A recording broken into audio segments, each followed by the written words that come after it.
Dragon's Dogma 2. Is this the game to dethrone Baldur's Gate 3 as the current king of games? Only time will tell.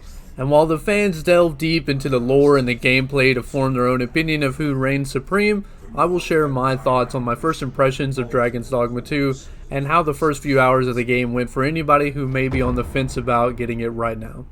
After the opening cutscene where you fall dead and become anew as a dungeon slave, you get to design your character. Now, I didn't play around with the character creator that came out prior to the game's release date, however, I did hear that you can do some wild things with it, like some of these for instance. I had to resist the initial urge to make a cat only because every time I tried my game crashed, so I just ended up making a short white guy. Whilst going through all the character creation options, I was fighting the immeasurable urge to give him some bunny teeth. I mean, wouldn't that just strike fear into your heart, or at least make you lock your car door and hope he doesn't ask you for money at the gas station? I could talk all day about all the things that you can do different in the character creator, but the last thing that I'll touch on is the posture. You can give your character the nastiest gangster lean I've seen in gaming ever. This here is Pimp Daddy Slugster. After you get done with the magic mirror, you get taken along with the rest of the rabble to do some work. Now, I don't know what they've been feeding you in this dungeon, but Pimp Daddy Slugster could put Popeye to shame with these muscles. After the World's Strongest Man competition is over, disaster strikes. And by disaster, I mean this fine piece of snake comes in for a tussle. This is the first taste of combat, and it doesn't disappoint. I did feel a little lame just spitting on Medusa over and over again, but then the game told me I could grab onto her, and I took this bad girl for a spin around the town. Once she runs away, we are met with the pale guy from Dune, and he instructs us to flee while he hypnotizes our newfound friend. Then we go jump off a cliff and ride on a griffin. That is until he gets shot down and we crash in the woods somewhere, where we get to meet Captain Oblivious Justin. On a side note, just before we meet Justin, our friend gets taken by some hentai tentacles, and I'm not really sure where he goes. Justin leads us back to the encampment where the locals finally show the respect that Pimp Daddy Slugster deserves. Bend thy knee and pray not for the backhand. The lady of the town shows us to the runestone so that way we can summon a slave of our own from the realm beyond to aid us in combat.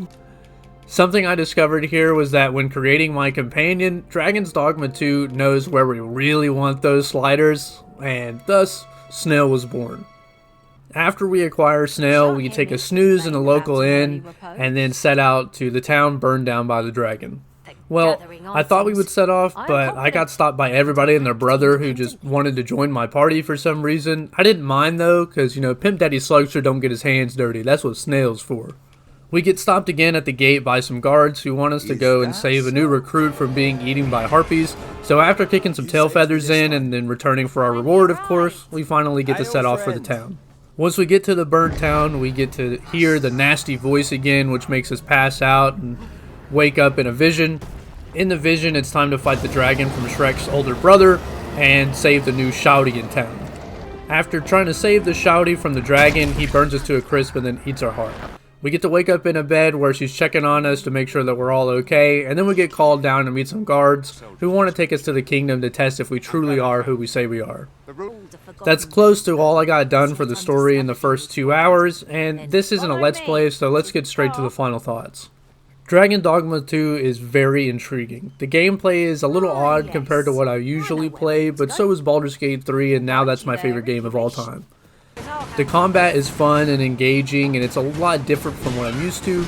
Commanding your group of idiots to show you the path to places that they've seen before or to treasure that they know are there from their past experiences is a new form of interactable NPCs that I haven't been able to experience yet, and it's a fresh new take that I enjoy a lot. The story is quite interesting, so I'm very intrigued to see where that goes and where they end up taking it. I imagine that this game definitely is not going to be for everybody, but after watching this, if you think that it could be for you, then go for it, because I'm definitely ready to sink some more hours into it and find out what else it has to offer. If you found this video helpful or just enjoyed watching, then please hit the like and subscribe button for more videos to come in the future. I hope to see some of your guys' crazy characters in the game, and if you have any questions, feel free to leave them in the comments below or join our Discord. I'll see you all in the next one.